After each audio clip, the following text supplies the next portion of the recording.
সবাইকে আসসালামু আলাইকুম। দেখতে সুন্দর আর খেতেও মজার এই নওয়াবি সেমাই রেসিপিটা চলেন দেখে নেওয়া যাক। যে কোনো কোম্পানির এক প্যাকেট লাচ্ছা সেমাই নিয়ে নেবেন।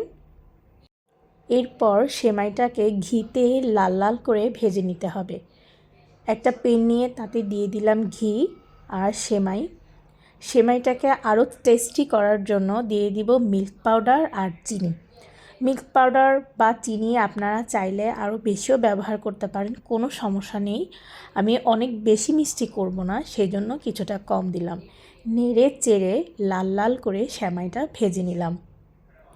আপনারা অবশ্যই অনবরত নাড়বেন, নয়তো সেমাইটা পুড়ে যেতে পারে। এবার আরেকটু ঘি নিয়ে তাতে আমি আমার পছন্দ মতো বাদাম আর কিছুটা কিশমিশ ভেজে নিলাম। নওয়াবি সেমাই বানানোর জন্য একটা ক্রিমি টেক্সচার তৈরি করে নিব। এবার আমি এখানে মিল্ক পাউডার ব্যবহার করেছি, আপনারা চাইলে ফ্রেশ মিল্কও ব্যবহার করতে পারেন। এর মধ্যে আমি দিয়ে দিব কনডেন্স মিল্ক আর কর্নফ্লাওয়ার।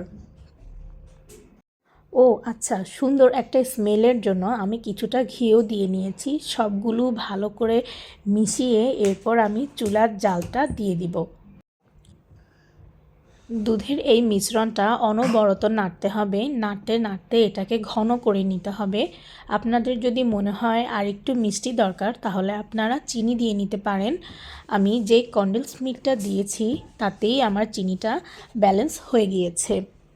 প্রথমে সেমাইয়ের লেয়ার নিলাম, এরপরে আমি দিয়ে দিলাম ক্রিমি টেক্সচারটা, এরপরে আবার সেমাইয়ের লেয়ার দিলাম, আবার ক্রিমি টেক্সচারটা দিয়ে নিব।